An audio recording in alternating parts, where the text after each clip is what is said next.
প্রথমে কি বলেছিলাম? প্রথম শব্দটা আন-নাযার। সবাই বলেন তো প্রথম শব্দটা কি?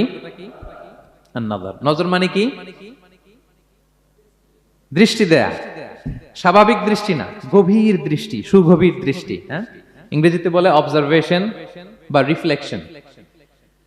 তা আমরা যেন শুধু ফেল ফেল করে তাকিয়ে না থাকি। আল্লাহ বলেছে তাকালে তাকানোর মতো তাকাবা, গভীর দৃষ্টি দিবা। আল্লাহ বলেন আফালা ইয়ানজুরুনা ইলাল ইবিলি কাইফা খুলিকাত ওয়া ইলাস সামাই কাইফা রুফিআত ওয়া ইলাল জিবালি কাইফা নুসিবাত ওয়া ইলাল আরদি কাইফা সুতিহাত।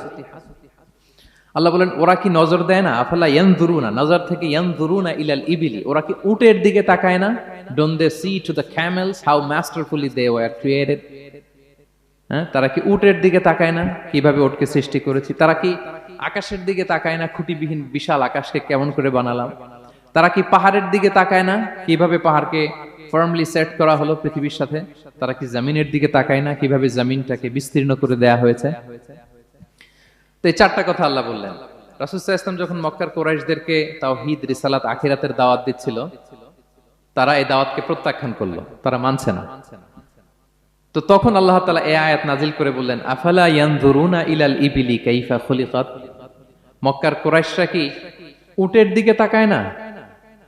উটকে কিভাবে আমি তৈরি করলাম এটা একটু দেখতে পারে না ওরা? আরে উটের দিকে তাকালেই তো ওরা উটের মালিক আমি আল্লাহরে খুঁজে পাবে। কারণ কুরাইশরা ছিল কোরআনের প্রাইমারি অডিয়েন্স, যদিও কোরআন সবার জন্য এসেছে।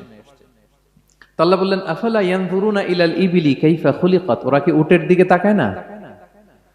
উট দেখার জন্য তো ওদের চিড়িয়াখানায় যাওয়া লাগবে না, অথবা মক্কার কুরাইশদের চায়নাতেও যাওয়া লাগবে না, কারণ উট তো ওদের গৃহপালিত প্রাণী, ঠিক কি না? ঘরে ঘরে আরব দেশে উট আছে না নাই? আছে। তো উটের দিকে তাকায় না? সম্মানিত শুধু উটের কথা আল্লাহ কেন বললেন? কুরাইশদেরকে উটের কথা বললেন এজন্য, উট হচ্ছে এমন আজীব একটা প্রাণী যেটা প্রাণী বিজ্ঞানীদেরকে হয়রান করে দিয়েছে। আল্লাহু আকবার, আপনি অবাক হবেন উটের যে ফিচার আল্লাহ তাআলা দিয়েছেন।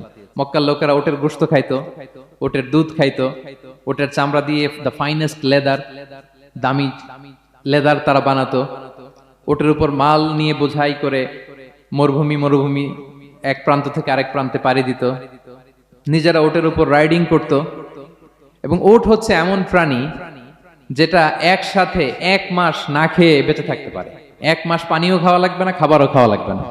সুবহানাল্লাহ পড়বেন না? এট এ টাইমে একটা উট, প্রাপ্তবয়স্ক একটা উট একসাথে 200 লিটার পানি খেয়ে ফেলতে পারে। এবং উটের পেটের ভিতরে একটা স্পেশাল ওয়াটার চেম্বার আছে, ওই চেম্বারে রেখে দেয়, খেয়ে ওইটারে পাঠায় দেয় না ওদের কিডনিতে। 200 লিটার পানি একবারে খেয়ে স্পেশাল চেম্বারে রেখে দেয়, যখন লাগবে ওইখান থেকে নিয়ে নিবে।